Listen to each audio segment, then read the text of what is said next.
అందరికీ శుభోదయం. జూలై 15, 2026 మదనపల్లి, కనికిరి మరియు నిన్న సోమల మార్కెట్లో జరిగిన వేలంపాట ధరల యొక్క సమాచారం. ముందుగా కనికిరి మార్కెట్ బండి అధినేత అక్బర్ గారు ఇచ్చిన సమాచారం మేరకు దిగుమతి తగ్గింది. ధరల విషయానికి వస్తే ఈ పొడికాయల క్వాలిటీని మినహాయిస్తే 150 రూపాయల నుంచి ఆరంభపు ధర, 220 రూపాయలు ముగింపు ధర, టాప్ 230 నుంచి 250 రూపాయలు.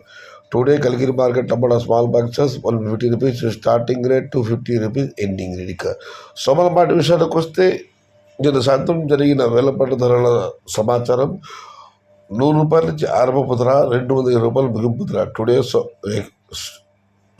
Yesterday Somala market tomato small boxes 100 rupees starting rate, 220 rupees ending rate. ఇక మదనపల్లి మార్కెట్ దిగుమతి విషయానికి వస్తే రైతు మిత్ర పీవీఎస్ బండి అధినేత వెంకటేశ్వర ఇచ్చిన సమాచారం మేరకు మదనపల్లి మార్కెట్ దిగుమతి విషయంలో నేటితో పోలిస్తే ఏమాత్రం తగ్గలేదు, ఇంచుమించు అలాగే వచ్చింది. ఇవాళ పుట్టినరోజు జరుపుకుంటున్న నా మిత్రుడు పృథ్వీరాజ్ నాయుడు అలియాస్ టీవీఎస్ బాబుకు మన యూట్యూబ్ ఛానల్ తరఫున హృదయపూర్వక జన్మదిన శుభాకాంక్షలు తెలియజేసుకుంటూ ఇలాంటి పుట్టినరోజు మరెన్నో జరుపుకోవాలని, 100 ఆయురారోగ్యాలతో జీవించాలని ఆ భగవంతుని ప్రార్థిస్తూ, Prithvi happy birthday to you.